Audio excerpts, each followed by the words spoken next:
আমাদের আলোচ্য বিষয়ের উপর আলোচনা বক্তব্য রাখা হবে।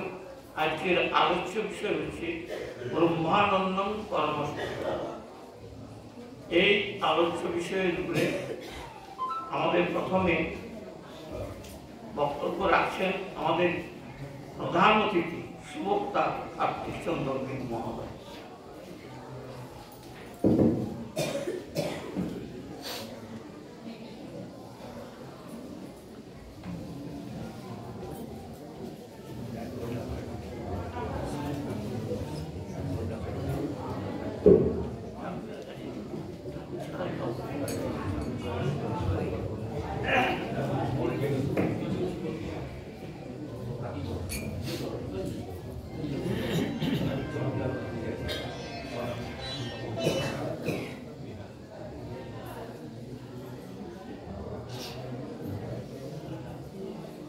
জয় গুরু।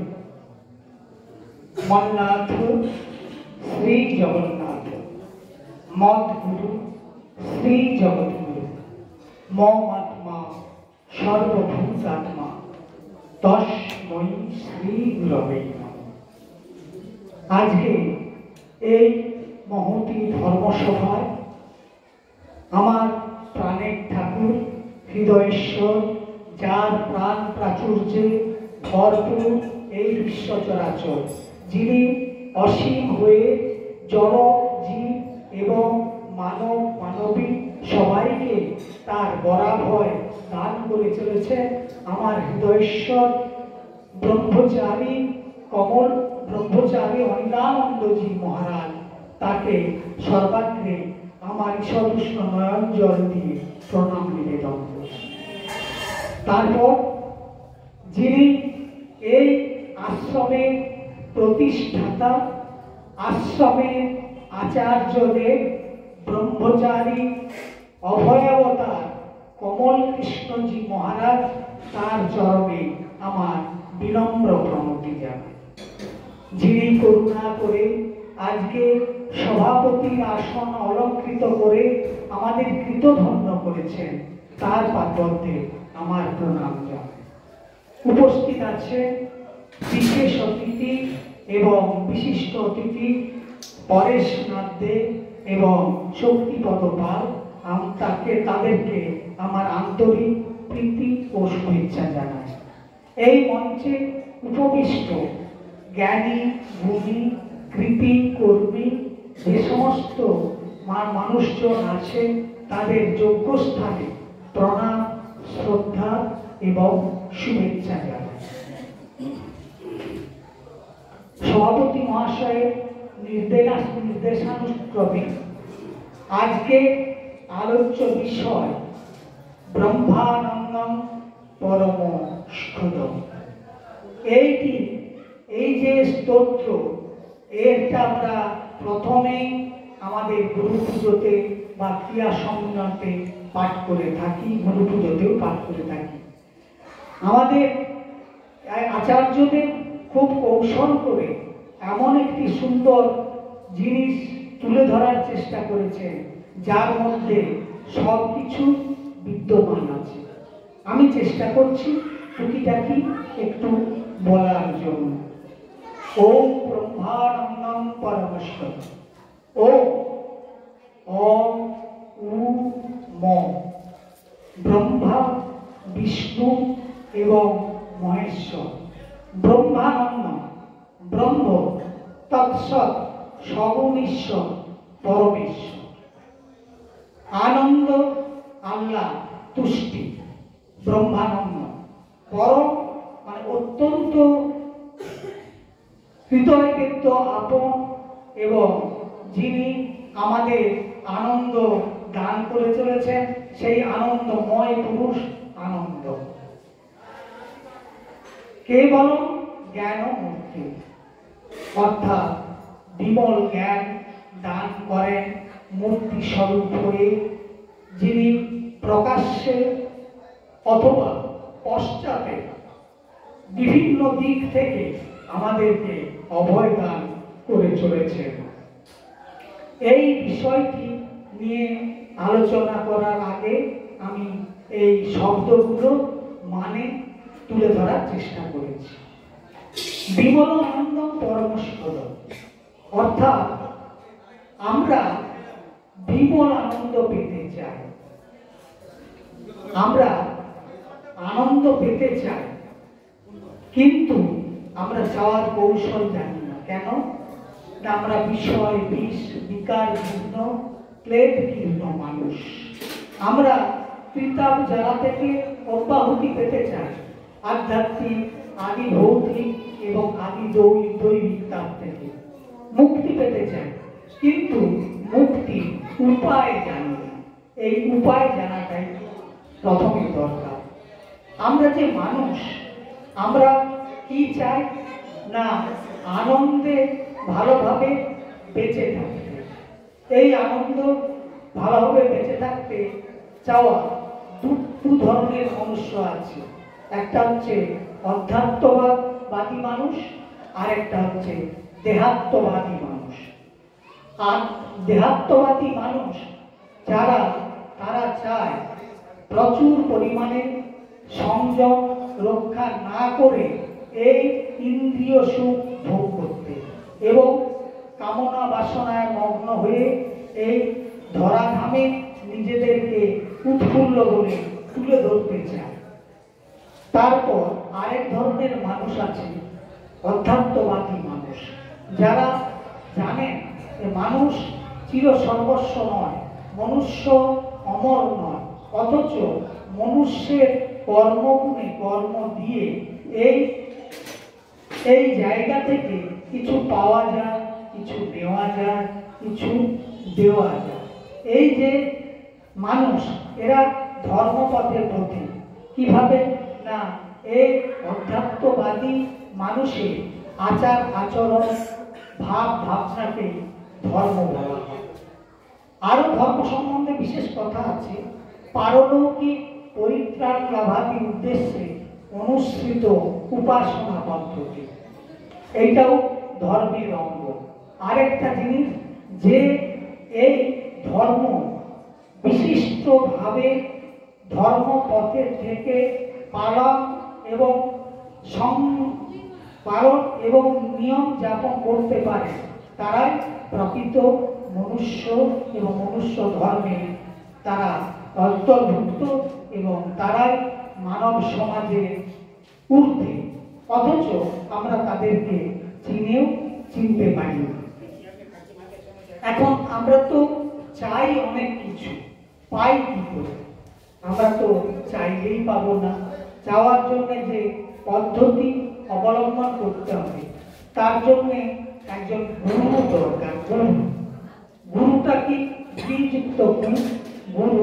গুরু হলে মন্ত্রোপদেষ্টা, ধর্মোপদেষ্টা, মহৎ, পূজ্য, উত্তম।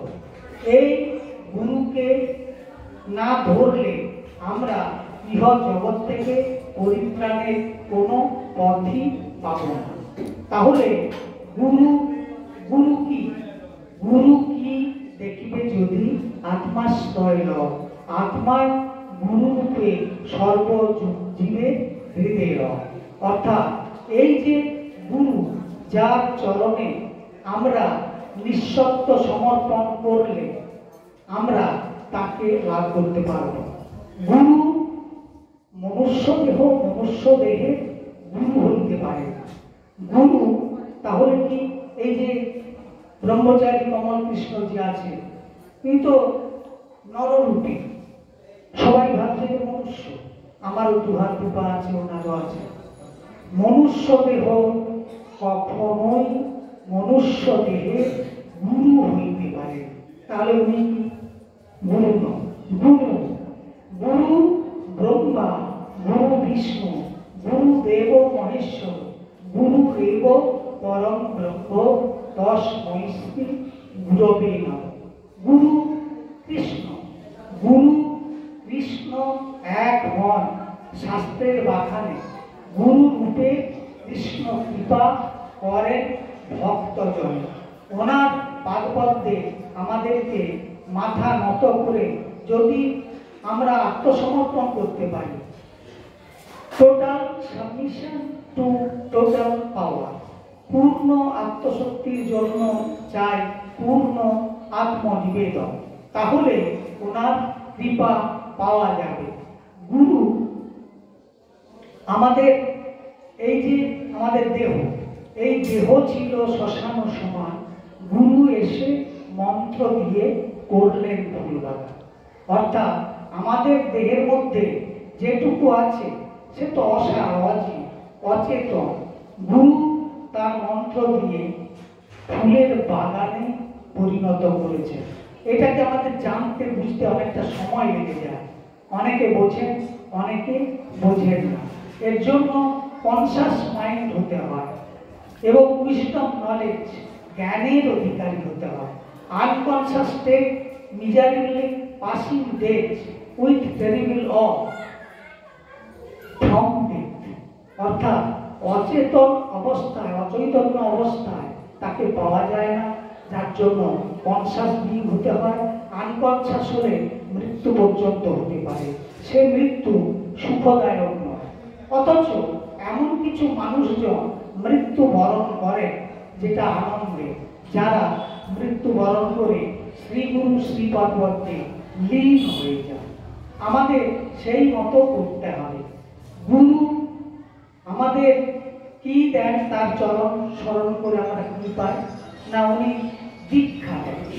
দীক্ষা কথাটার মানে কি? দীক্ষ অর্থে উপদেশ, অর্থাৎ উল্টো মন্ত্র গ্রহণ। দিয়তে বিমলং জ্ঞানং ক্ষিয়ন্তে কর্ম বেশ বাসনা তস্মাৎ সা প্রত্যক্ষ তস্মৈ শ্রী গুরবে। অর্থাৎ যিনি বিমল জ্ঞান দান করেন, কর্ম বাসনা ক্ষয় করেন, তিনি গুরু। অর্থাৎ উনি একমাত্র পজিটিভ, আমরা সব নেগেটিভ। পজিটিভ যেখানে থাকবে, নেগেটিভ তো তার পিছু ছুটবে, ধাওয়া করবে। অবশ্য যারা চতুর মানুষ, আমরা নিজেকে অনেক চতুর ভাবি, কেউ চতুর নয়। কৃষ্ণ গুণকীর্তন করেন যেজন, সেই তো ভক্ত, সেই তো ভক্তিমান, সেই তো শেষ পর্যন্ত তার পদাশ্রিত হতে পারে। অর্থাৎ তিনি কি দিলেন? ক্রিয়াযোগ। যে ক্রিয়াযোগ আমাদের শরীরে তিনি প্রদান করছেন। অর্থাৎ আত্মা পরমাত্মা, উনি পরমাত্মা হয়ে সমর্পণ করছেন। কি সমর্পণ করছেন না, মুন্ডকোপনিষদে এবং সেটার উপনিষদে বলা হয়েছে আত্মা এবং পরমাত্মা একই গাছের ডালে বসে থাকা দুইটি পাখি। একটি পাখি ফল খাচ্ছে, আরেকটি পাখি দর্শন করছে। অর্থাৎ গুণগত দিক দিয়ে দুটি পাখি এক হলেও এরা কিন্তু এক নয়। একজন হচ্ছে বদ্ধজীব, অর্থাৎ যে ফল আহার করছে, আর একজন হচ্ছে মুক্ত, তিনি হচ্ছে আমাদের শ্রীকৃষ্ণ। তাই অর্জুন হচ্ছে এই ভক্তদের মধ্যে একজন, আর উনি কৃষ্ণ। দুটি পাখিকে আমরা ধরে বুঝতে পারি আমাদের অন্তরাত্মায় যে পাখি আছে, সেই পাখি কাকে ধরতে চায়, সেই পাখি কি ফল আহার করতে চায়। আমাদের যা নাই ব্রহ্মাণ্ডে তাই আছে দেহ ভাণ্ডে। অর্থাৎ আমাদের দেহের মধ্যে সব আছে। আত্মাই গুরুরূপে সর্বজীবের হৃদয়ে রয়। তাহলে আমাদের এই আত্মতত্ত্বটা জানতে হবে। গুরু করুণা করে ক্রিয়াযোগ দিলেন, দিয়ে আমাদেরকে একটা পথ ধরিয়ে দিলেন, ডাল ধরিয়ে দিলেন। সেটা কি? ক্রিয়াযোগ। ক্রিয়া মানে কি? করে পেতে হবে ক্রিয়া। অর্থাৎ মনুষ্য দেহের যে 6টি স্তর আছে, মূলাধার, স্বাধিষ্ঠান, মণিপুর, অনাহত, বিশুদ্ধ আত্মা, এই শতচক্র ভেদ করাবার পদ্ধতি উনি দিয়ে দেন। মানে মূলাধার অর্থাৎ গুচ্ছ বলে, স্বাধিষ্ঠান লিঙ্গ বলে, এবং তারপরে মূলাধার মণিপুর নাভিতে এবং অনাহত বক্ষস্থলে, বিশুদ্ধ কণ্ঠস্থলে এবং ভ্রুস্থলে, ভ্রুযুগলের মাধ্যমে আছে সেই দ্বিদল পদ্ম, অর্থাৎ 4, 6, 10, 12, 16, 2। এই যে কুটস্থে দ্বিদল পদ্ম, যেটা আমাদের ভ্রুযুগলের মধ্যে অবস্থিত, অর্থাৎ এই জায়গা থেকে পার হয়ে আমাদেরকে যেতে হবে সহস্রারে। এই সহস্রারে আছে 1000 দল পদ্ম, যাকে অধ্যাত্মবাদীরা সপ্ত স্বরীতি বলে। অর্থাৎ এই জায়গাতে পৌঁছতে হবে, কিন্তু পৌঁছানোর অর্থ তো অত সহজ নয়। মুখে বলা সহজ, করা কিছু হয় শক্ত। অতএব কি করলে এই জায়গাকে যাওয়া যাবে? না, উনি যে দিয়েছেন চর্চু, প্রাণায়াম এবং আরো সর্বশেষ হচ্ছে দর্শন ক্রিয়া। দর্শন ক্রিয়া মানে আমরা মনে করি কেবল দর্শন না, আমাদের ভ্রুযুগলের মাঝখানে যে চক্রটি আছে ত্রিনেত্র, সেই ত্রিনেত্রর মধ্য দিয়ে আমরা শ্রী গুরুকে স্মরণ করে যদি একাগ্র চিত্তে সেটাকে স্মরণ করতে পারি, তাহলে তিনি দেখা দেবেন গোলকের মতো, অর্থাৎ পূর্ণ জ্যোতির্ময় ভাবে, অর্থাৎ কোটি সূর্য প্রতিকাশন, কোটি চন্দ্র প্রতিকাশন যে ভূমণ্ডল বা জ্যোতির্মণ্ডল দেখা যায়, তারই নাম হচ্ছে সবিতা, তারই নাম হচ্ছে সবিতা। এই সবিতা দর্শন হলে আর কিছুই ইহল জগৎ বড় জগৎ বলে আর কিছু থাকে না। তাই আমাদেরকে এই একাকার হয়ে যাওয়ার জন্য এগিয়ে যেতে হবে, আমাদেরকে সেই আরাধনা, সেই আলাপনে থাকতে হবে। গুরু সেইটি আমাদের ক্রিয়া দেওয়ার সময় আমাদের দর্শন করিয়ে দেন। তারপর থেকে যে যেমন সাধনা করে, যে যেমন কর্ম করে, সে তেমন দর্শন পান। উনি বলেই দিয়েছেন হবেই হবে, দর্শন হবেই হবে। যদি ঠিক একাগ্র চিত্তে মনোনিবেশ সহকারে তার দিকে প্রত্যক্ষ করা যায়, তাহলে সেই দর্শন হবে, আমাদের মানব জীবন হবে ধন্য। সেইটার নাম হচ্ছে যোগ। গীতা 2য় অধ্যায় সাংখ্যযোগ 48 নম্বর শ্লোকে বলা হয়েছে, কি বলা হয়েছে? যোগস্থ কুরু কর্মাণি সঙ্গম তক্তা ধনঞ্জয় সিদ্ধ সিদ্ধ সমভুক্তা সমত্তক যোগ উচ্চতে। হে ধনঞ্জয়, সিদ্ধি অসিদ্ধিকে সমান জ্ঞান করিয়া এবং এই সঙ্গ ত্যাগ, অর্থাৎ সিদ্ধি অসিদ্ধি বলে কিছু নেই।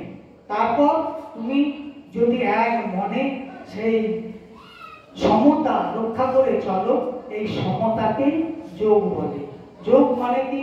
মূলাধার থেকে আমাদের মূলাপার, মূলাধার, মণিপুর, অনাহত, বিশুদ্ধ, আজ্ঞা, সহস্রার, কুলকুণ্ডলিনী শক্তির মধ্য দিয়ে সেই শ্বাসকে তুলে নিয়ে যেতে হবে। আর কেন মন ভ্রমিচ্ছ বাহিরে, চলো না আপন অন্তরে। বাইরে যার তত্ত্ব খোঁজো অবিরত, সে যে আপন অন্তরে বিহরে। বামে ইড়া নাই, দক্ষিণে পিঙ্গলা, রজ তম গুণে করিতেছে খেলা। মধ্য সপ্ত গুণে সুষুম না বিমলা, ধরো ধরো তারে সাগরে।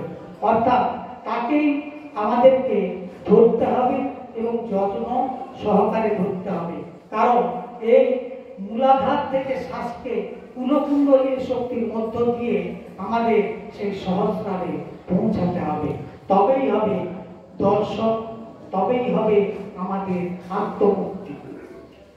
এই যে যোগ সাধনা, অনেক সাধনা আছে, অনেক গুরুই আছে, কিন্তু এই যে ক্রিয়া যোগ আমাদের গুরুজি করুণা করে তাদের শিষ্যদের দিয়েছেন, এতে যেমন দেবদর্শন হয়, শরীরও তেমন সুস্থ থাকে। অর্থাৎ শুধু গুরু পদে অটুট ভক্তি রাখা যায়, আমরা অনেক কিছু জানি, নিজের সৃষ্টিটা জানি না।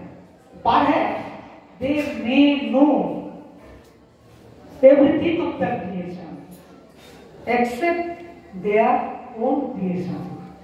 তারা জানে, অন্যান্য সৃষ্টি সম্পর্কে জানে, আর নিজের আত্মসৃষ্টি এইটাই জানে না। ভুলটা এইখানেই হয়। আর গুরু যেটা দেখিয়ে দিলেন, সেই আলো, অর্থাৎ the darkness will vanish of itself, অর্থাৎ যে জ্যোতি আসবে অন্ধকারটা ভ্যানিশ হয়ে যাবে, আর থাকবে না।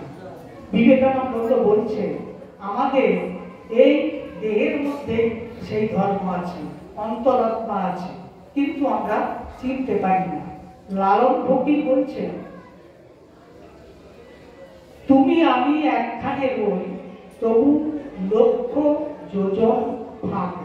অর্থাৎ তুমি হে গুরু, হে কৃষ্ণ, তুমি আমার, আমি তোমার, এই যদি হয়ে যেতে পারি, চেষ্টা করছি, কিন্তু আমার হৃদয়ের মধ্যেই আছো, অথচ লক্ষ যোজন ফারাক। এটা হওয়া চলবে না।